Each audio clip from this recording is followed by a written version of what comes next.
Kunjungan putra mahkota Austria-Hongaria, Frans Ferdinand Joseph, ke Hindia Belanda. Jauh sebelum terbunuh di Sarajevo yang memicu Perang Dunia Pertama. Sebelum tiba di Batavia, rombongan singgah sebentar di Singapura. Pada 9 April tahun 1893, rombongan berangkat dari Singapura menuju Batavia melewati perairan Laut Jawa.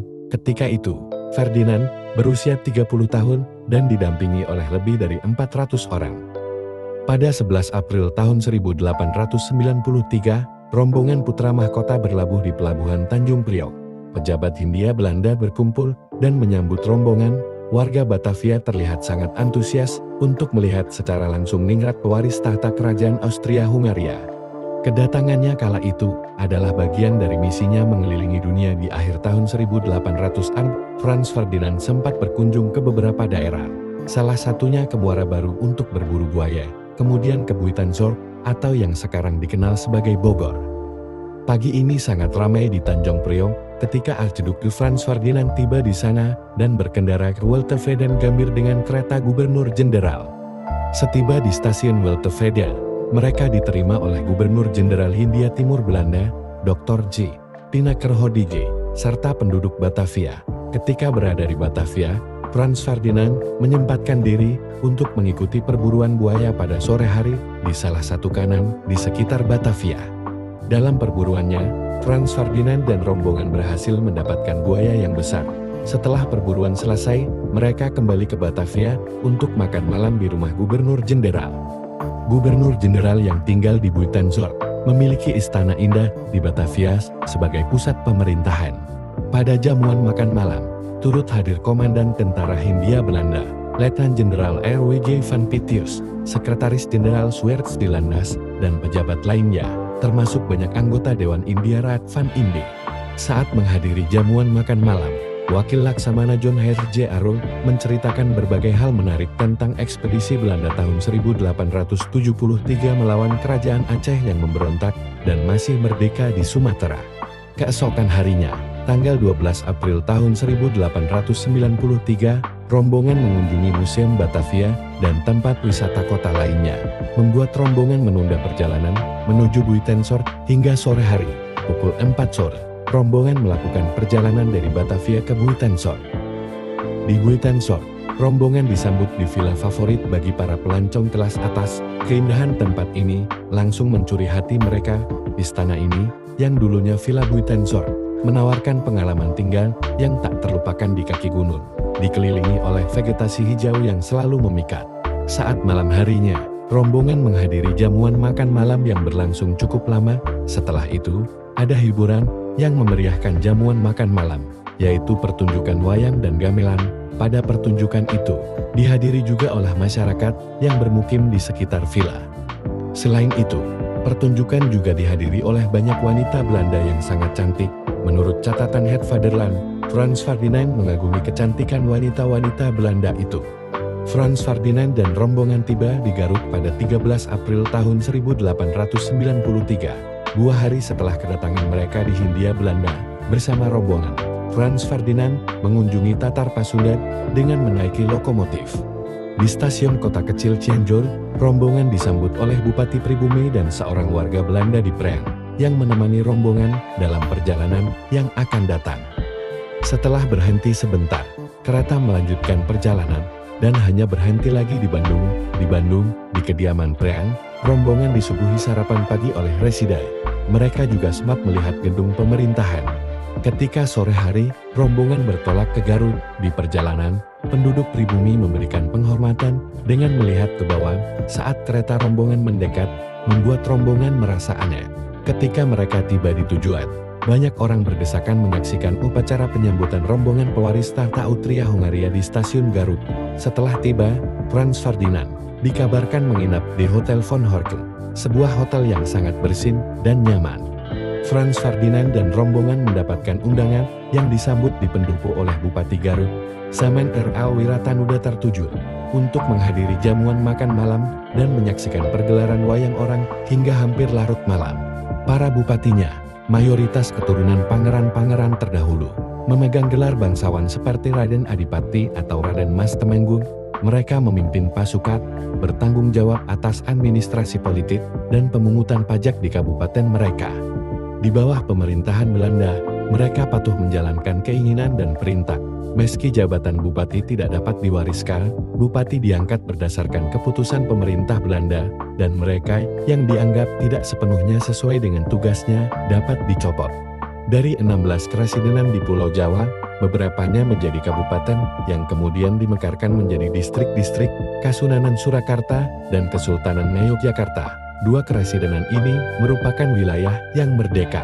Keesokan harinya, yaitu pada 14-15 April tahun 1893, Frans Ferdinand bertolak ke Gunung Papandayan menggunakan kereta kuda bersama rombongannya. Saat mendaki di Papandayan, Frans Ferdinand tampak menikmati pemandangan indah di kawah Papandayan, didampingi oleh para pejabat setempat dan banyak ajudannya.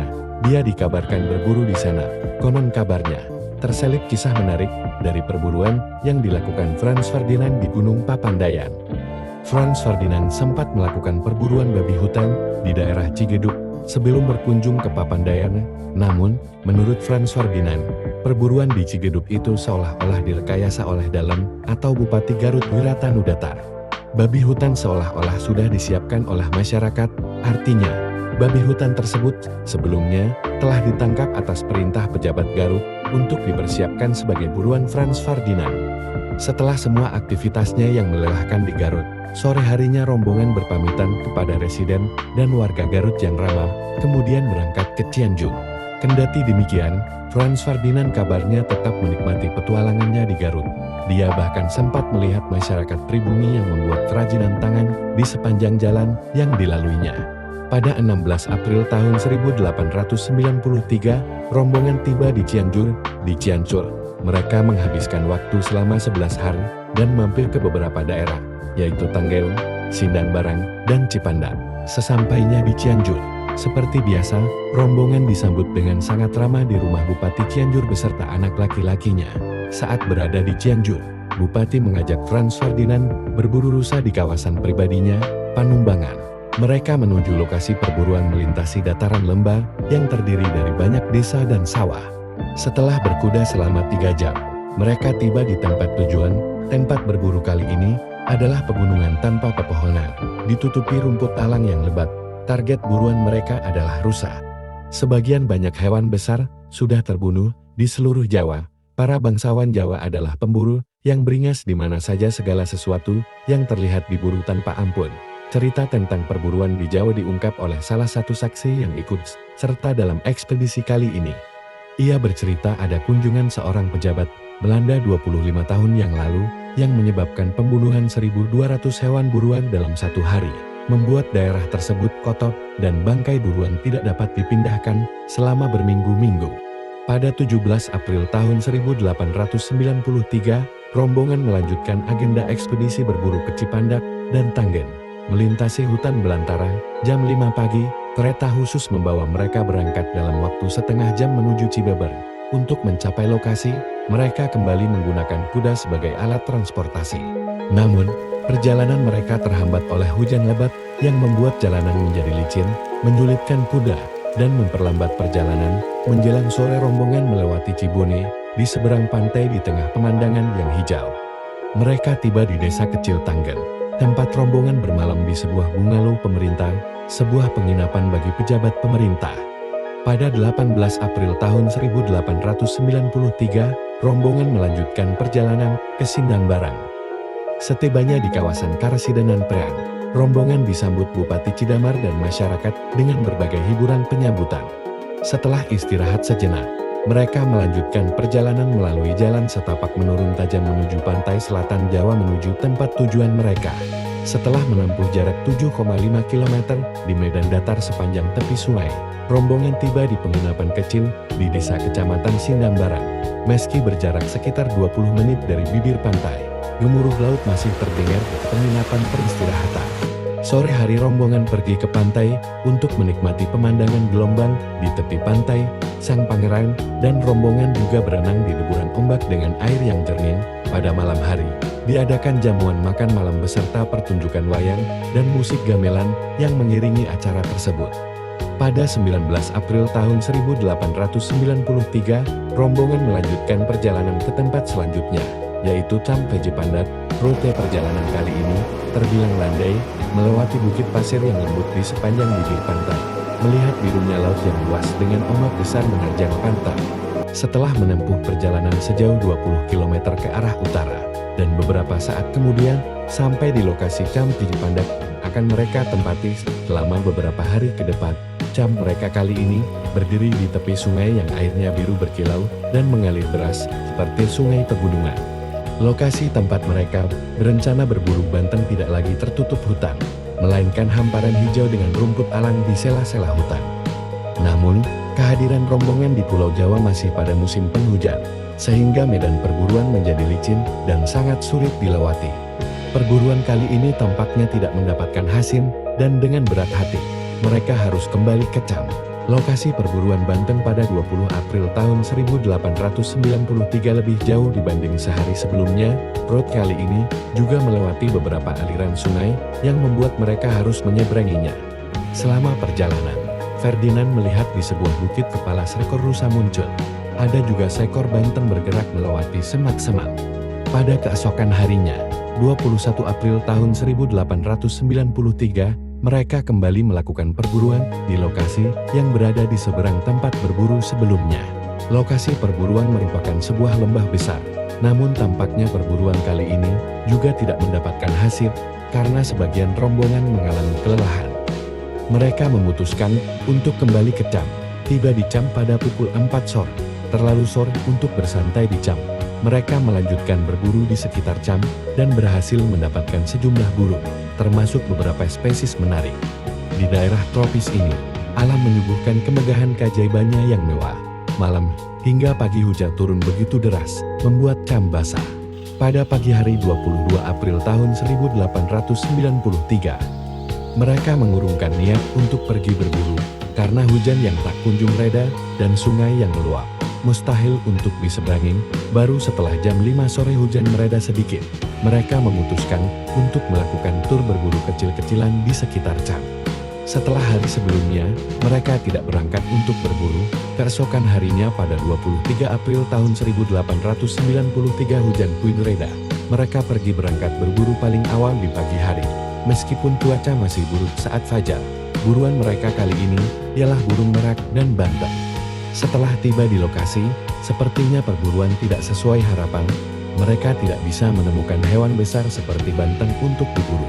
Pemandu lokal memberitahu mereka bahwa ada jejak pemburu liar, bubuk, jalan setapak, telah ditemukan di mana-mana di area perburuan ini. Tujuan awal mereka memang berburu. Meskipun perburuan gagal, tidak selalu sesuai rencana, tetapi Ferdinand sendiri tidak pernah menyesali ekspedisi ini. Ferdinand berkata, karena melalui ekspedisi, dia telah mendapatkan wawasan tentang daerah-daerah Jawa yang masih belum tersentuh budaya, menikmati keagungan hutan tropis, dan menghabiskan beberapa hari yang menyenangkan di camp Cipandak yang indah. Cipandak ke Sindangbarang, 24 April tahun 1893. Hari ini adalah hari terakhir mereka di camp Cipandak. Di pagi hari, pemandu lokal mulai mengemas barang rombongan untuk dibawa menuju Sindangbarang. Dalam perjalanan menuju Sindangbarang, awalnya rombongan berpikir bisa berburu di sela-sela perjalanan, namun mereka mengurungkan niat dan tetap melanjutkan perjalanan tanpa berhenti. Mereka sampai di Sindangbarang pada sore hari. Sindangbarang Ketanggan, 25 April tahun 1893. Keesokan harinya, mereka melanjutkan perjalanan ke Tanggen. Di perbatasan Kecamatan Cidamar dan Jampang Wetan, rombongan berpamitan kepada pejabat residen yang telah berbaik hati menemani mereka dalam perburuan di Cipandak. Setelah keluar dari wilayah Tanggen, mereka pun menyeberangi sungai untuk mencapai seberang. Karena jalur kereta api di Jawa ditutup pada malam hari menjelang malam, tidak ada kereta malam yang beroperasi. Pukul 3 sore merupakan waktu terakhir pemberangkatan kereta khusus dari Cibeber. Tanggen ke Buitensor, 26 April tahun 1893. Sebelum sore tiba, mereka telah sampai di stasiun Cibeber pada jam yang ditentukan. Kereta yang membawa rombongan bertolak ke Buitensor. Di tengah perjalanan, Tuan Kerhoven, Baron van Hickeren, dan Tuan Borel meninggalkan kereta untuk kembali ke perkebunan mereka. Tak lama kemudian, kereta sampai di stasiun, di mana rombongan sudah ditunggu oleh para pejabat gubernur jenderal yang akan membawa mereka ke istana di Buitenzorg. Seperti yang sudah diberitakan sebelumnya, rombongan memenuhi undangan gubernur jenderal untuk jamuan makan malam sambil berbincang tentang ekspedisi dan kamp di Cipandak. Ternyata, kebun raya cukup terkenal di dunia. Kebun ini didirikan pada tahun 1818 di bawah Gubernur Jenderal Baron van der Capellen. Direktur Pertanian Profesor Reinward mendedikasikan kebun raya ini untuk budidaya tanaman dengan tujuan ilmiah dan penelitian. Setelah puas berkeliling kebun raya, Franz Ferdinand dan rombongan selanjutnya melakukan kunjungan ke barak militer. Ferdinand mengatakan bahwa ia memperoleh informasi tentang komposisi angkatan bersenjata darat dan Laut Hindia Timur Belanda. Tentara Hindia Belanda saat itu berjumlah 33.339 orang dengan 1.360 perwira. Tentara ini direkrut seluruhnya dari Eropa, khususnya Kekaisaran Jerman, serta daerah jajahannya. Di antara tentara tersebut, terdapat 13.847 orang Eropa, 19.437 penduduk pribumi, dan 55 orang Afrika. Komandan armada saat itu adalah Wakil Laksamana John Herjarun. Panglima Angkatan Darat dan Angkatan Laut Hindia Timur Belanda adalah Gubernur Jenderal. Setelah mendapatkan beberapa informasi Angkatan Bersenjata Hindia Timur Belanda, Franz Ferdinand dan rombongan akhirnya menuju stasiun Buitenzorg untuk menuju lokasi selanjutnya, yaitu Batavia. Di stasiun Buitenzorg, Ferdinand berpamitan kepada Gubernur Jenderal dan seluruh pejabat Belanda lainnya untuk kembali ke Batavia. Sebuah kereta khusus membawa mereka ke Tanjung Priok. Sesampainya di Batavia, Franz Ferdinand dan rombongan langsung menuju ke pelabuhan Tanjung Priok. Di sana pejabat Jenderal Gubernur memberikan sebuah penghormatan terakhir kepada rombongan untuk melepas kepulangan mereka. Akhirnya, rombongan mengucapkan selamat tinggal dan mengucapkan terima kasih karena sudah mau menjamu mereka pada ekspedisi kali ini. Rombongan pun meninggalkan Pulau Jawa yang indah menuju ekspedisi selanjutnya, yaitu Australia. Terima kasih sudah menonton. Jangan lupa untuk komen dan subscribe.